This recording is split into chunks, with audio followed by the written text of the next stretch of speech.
Tired of waiting days for your money to transfer? I'm going to show you how to move funds from Chime to your bank account instantly. First, open your Chime app.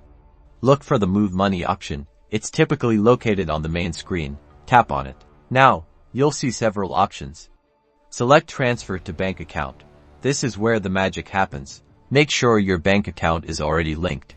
If it's not, you'll need to add it first by following the on-screen instructions.